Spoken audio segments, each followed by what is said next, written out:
Hello friends, आपका स्वागत है अधिकारी एजुकेशन में। और आज हम लोग देखने वाले हैं एनसीईआरटी क्लास 6 हिस्ट्री के अध्याय 7 यानी कि 7th चैप्टर को देखने वाले हैं। और इस चैप्टर में हम अशोक के बारे में पढ़ने वाले हैं, अशोक के साम्राज्य के बारे में पढ़ने वाले हैं और अशोक से रिलेटेड क्या क्या हमारे लिए इम्पोर्टेंट है एग्ज़ाम के पॉइंट ऑफ व्यू से, उसको हम देखने वाले हैं। तो चलिए फ्रेंड्स, हम शुरू करते हैं। और आपसे एक रिक्वेस्ट है कि अगर आप इस चैनल पर नए हो तो आप इस चैनल को सब्सक्राइब कर लीजिए। और अगर आपने अभी तक इससे पहले वाले चैप्टरों को नहीं देखा है तो आप प्लेलिस्ट में जाकर, प्लेलिस्ट का नाम है एनसीईआरटी हिस्ट्री 6 to 12, उसमें जाकर आप इन अध्यायों को देख लें ताकि आपको ज़्यादा समझ में आए। तो चलिए फ्रेंड्स, हम शुरू करते हैं। आज का टॉपिक अशोक, एक सम्राट जिसने युद्ध को त्याग दिया। देखिए, इसमें जो हम देखेंगे कि कहता है कि एक बहुत बड़ा साम्राज्य, बड़ा राज्य और एक सम्राट। हम जिन शेरों के चित्रों को पैसों पर देखते हैं उनका एक लंबा इतिहास है। उन्हें पत्थरों से काटकर बनाया जाता था और उन्हें सारनाथ में एक विशाल स्तंभ पर स्थापित किया गया था। इतिहास में महान राजाओं में से एक अशोक के निर्देश इन स्तंभों पर उत्कीर्ण किए जाते हैं। तो याद रखिएगा, अशोक के निर्देश जो है सबसे पहले जो है स्तंभों पर, अभिलेखों पर उत्कीर्ण किए गए थे और राजा जो है पब्लिक से संवाद किया था। ये समझने की कोशिश करेंगे। आइए, अशोक जिस साम्राज्य पर शासन करते थे उसकी स्थापना जो था चंद्रगुप्त मौर्य ने किया था लगभग 2300 साल पहले। और चाणक्य जो था कौटिल्य, उसके बुद्धिमान व्यक्ति था जो चंद्रगुप्त की सहायता किया था। और चाणक्य की पुस्तक जो है अर्थशास्त्र है, जो कि एक राजनीति की पुस्तक है, मतलब कि कहीं की पॉलिटी की पुस्तक है। साम्राज्य में बहुत सारे नगर थे और इस साम्राज्य की जो राजधानी थी पाटलिपुत्र थी। इसलिए के अलावे जो था उज्जैन और तक्षशिला भी प्रमुख नगर थे। तक्षशिला उत्तर पश्चिम और मध्य एशिया के लिए जाने जाने वाले मार्ग थे। दूसरी तरफ उज्जैन उत्तरी भारत में, दक्षिणी भारत में जाने वाले रास्ते और शायद नगरों में व्यापारी, सरकारी अधिकारी, शिल्पकार रहते थे। साम्राज्य जो था बहुत बड़े क्षेत्रों में किसानों और पशुपालकों, गांव में बसे हुए होते थे। मध्य भारत जैसे इलाके में जो था ज़्यादातर हिस्सा जंगलों से भरा हुआ था, जहाँ पर लोग फल फूल का संग्रहण करते थे, जानवरों का जो है शिकार करके अपनी जीविका चलाते थे। साम्राज्य के अलग अलग इलाकों में भिन्न भिन्न प्रकार के जो है लोग भाषा बोलते थे। उसके बाद जो है क्या कहते हैं, अलग अलग प्रकार के भोजन करते थे और अलग अलग किस्मों की पोशाक पहनते थे। और इसके मैप में हम देखने का प्रयास करेंगे कि देखिए, इस मैप में जो दिया गया है, ये रेड जो है गोलाकार, ये वो जगह है जहाँ से अभिलेख मिले हैं मौर्य साम्राज्य का। और उसके बाद जो है ब्लैक जगह जो है वो हमारे प्रमुख नगर हैं। तो देखिए, ये हमारा एक कंधार है, ये हमारा लंपक है, उसका बाद मानसेहरा है, शहबाजगढ़ी है, उसके बाद कालसी है, टोपरा है, मेरठ है, बरहानपुर दिल्ली है, गुज्जर है, लुम्बिनी है, रामपुरबा है, सारनाथ है, उसके बाद इलाहाबाद है, रूपनाथ है, इधर जो है सोपारा है, मस्की, ब्रह्मगिरी है। तो ये जो रेड वाले हमारे है वो हमारे जो है वो स्थान है जहाँ से अभिलेख प्राप्त हुए। और ये ब्लैक जो देख रहे हैं तक्षशिला, उसके बाद ये उज्जैन है और ये पाटलिपुत्र, ये हमारे जो है प्रमुख नगर थे उस टाइम के। चलिए, हम इसमें देखने का प्रयास करते हैं, जानने का प्रयास करते हैं कि नए साम्राज्य कैसे बनते थे। क्योंकि साम्राज्य राज्यों में बड़े होते थे और उनकी रक्षा के लिए बड़ी सेनाओं की आवश्यकता होती थी। ऑब्वियसली सी बात है कि जब साम्राज्य बड़ा होगा तो रक्षा की जरूरत, सेनाओं की जरूरत होगी। और जब सेना ज़्यादा होगा तो इसके लिए संसाधन की भी आवश्यकता पड़ेगी। इसी कारण बड़ी संख्या में कर इकट्ठा करने वाले अधिकारियों की ज़रूरत होती थी।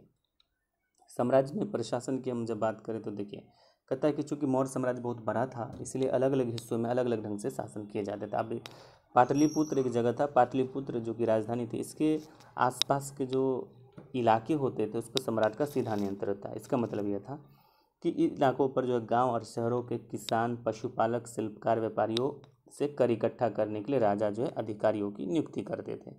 और वे राजा के आदेशों का उल्लंघन अगर करते थे तो अधिकारी उन्हें सजा भी देते थे।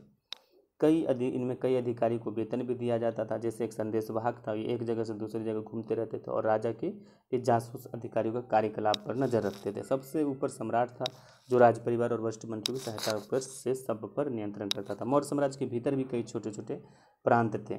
जैसे आप देखिएगा, एक तक्षशिला था, दूसरा उज्जैन था, जो कि प्रांतीय राजधानियों का शासन यहाँ से किया जाता था। कुछ हद तक पाटलिपुत्र क्षेत्र पर नियंत्रण, कुछ हद तक जो पाटलिपुत्र से इन क्षेत्रों पर भी नियंत्रण रखा जाता था।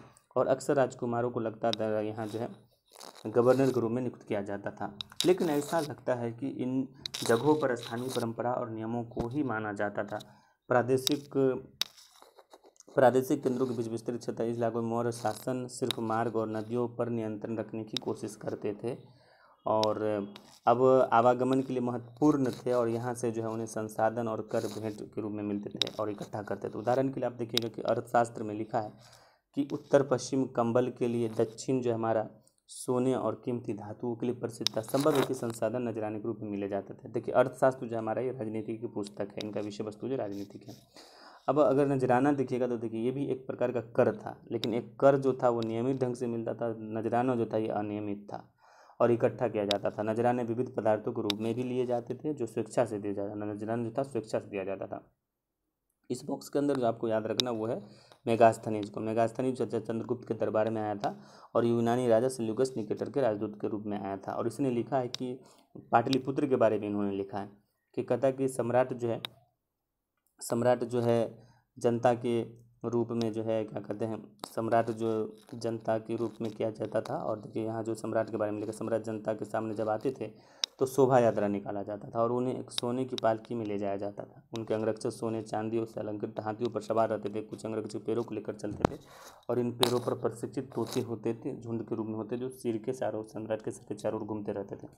सामान्यतः जो इसमें कहा गया कि हथियारबंद महिलाओं से राजा घिरे होते थे, वो हमेशा इस बात से डरते थे कि कहीं कोई उसकी हत्या न कर दे।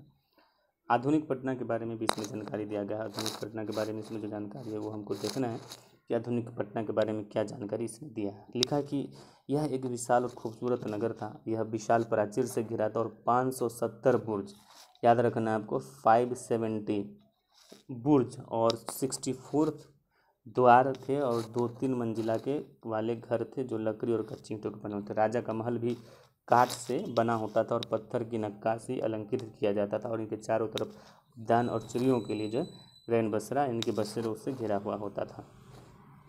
इसमें इलाकों में देखिएगा उसके बाद कहता है कि अशोक एक अनोखा सम्राट था। अशोक जो था मौर्य साम्राज्य के सबसे प्रसिद्ध शासक थे। अशोक ऐसे पहले शासक थे जिन्होंने अभिलेखों के द्वारा जनता से अपना संदेश पहुंचाने की कोशिश की। तो ये आपके लिए इम्पोर्टेंट हो जाता है कि अशोक प्रथम शासक था जिसने अभिलेख के द्वारा जनता तक अपने संदेश को पहुंचाने की कोशिश की और ज़्यादातर अभिलेख इन्होंने प्राकृतिक भाषा और ब्राह्मी लिपि में लिखा। तो ये भी आपको याद रखना, प्राकृतिक भाषा और ब्राह्मी लिपि आपको याद रखना है। कलिंग युद्ध के बारे में इसमें अभिलेख में एक बार दिया गया है, लेकिन हम इसके आगे पढ़ेंगे कि कहता है कि अशोक का कलिंग युद्ध। कलिंग जो है तटवर्ती उड़ीसा का प्राचीन नाम, अभी भी आप उड़ीसा देख रहे हैं जो कि पूर्वी तट पे है और ये तटवर्ती इलाकों का नाम कलिंग। अशोक कलिंग जीतने के लिए युद्ध लड़ा था, लेकिन युद्ध जनित हिंसा खून खराबे को देखकर उसने तृषता हो गई और निर्णय लिया कि भविष्य में युद्ध वो नहीं करेंगे। अब आइए हम देखते हैं अशोक का धर्म क्या था जिस कारण अशोक को इतनी जो है चर्चा होती है, जिसके कारण अशोक को महान कहा जाता है, उसके बारे में जानते हैं। कहता है कि अशोक के धर्म में किसी देवता की पूजा अथवा कर्मकांड की आवश्यकता नहीं थी। मतलब अशोक का जो धर्म था उसमें देवता की पूजा या कर्मकांड की आवश्यकता नहीं थी। उन्हें लगता था कि जैसे पिता अपने बच्चों को अच्छे व्यवहार की शिक्षा देते हैं, उनका यह कर्तव्य था कि अपनी प्रजा को निर्देश दे कि वे बुद्ध के उपदेशों से भी प्रेरित थे। ऐसे कई समस्याएं थी जिनके लिए उन्हें संवेदना थी और उनके साम्राज्य में अलग अलग धर्मों के मानने वाले लोग रहते थे और उनके टकराव पैदा हो जाता था। जानवरों की बलि चढ़ाई जाती थी, दास और नौकरों के साथ क्रूर व्यवहार किया जाता था और इसके अलावा जो था अशोक यह महसूस किया कि समस्याओं के निदान उनका कर्तव्य है। इसलिए उन्होंने धम्म महामात्र की नियुक्ति की। तो अशोक ने जो है धम्म महामात्र की नियुक्ति की, जो कि जगह जगह पर धम्म की शिक्षा देते थे।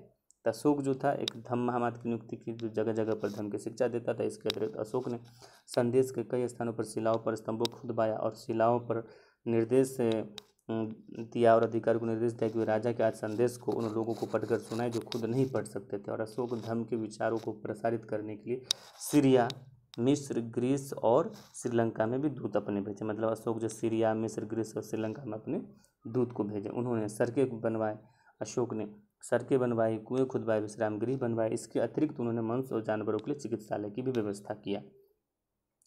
उसके बाद हमने इसमें ये देखिए हमारे देवनागरी का बॉक्स दिया गया और अशोक जो इसी कलिंग युद्ध के बाद जो है अपना त्याग दिया। एक इसमें देखिए एक अन्यत्र है, इसको भी हमें जानना बहुत ज़रूरी है, जो कि चीन की दीवार के बारे में कहता है कि मौर्य साम्राज्य को उभरने से थोड़ा पहले लगभग 2400 वर्ष पहले चीन सम्राटों ने चीन की दीवार का निर्माण करवाया था। इसके लिए बनाने का उनका उद्देश्य था कि सीमा की पशुपालकों लोगों से रक्षा करना। लगभग अगले 2000 वर्षों तक दीवार का निर्माण कार्य चलता है, मतलब 2000 वर्षों तक दीवार का कार्य चलता रहा और इसकी सीमाएं बदलती रही। चीन की दीवार की लंबाई जो है 6400 किलोमीटर लंबा है और इन्हें जो पत्थर और ईंट से बनाया गया है।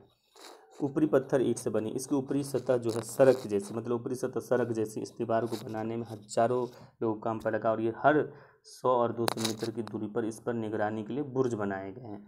और इसके बाद जो पड़ोसी देशों के प्रत्याशियों की रवैया क्या था।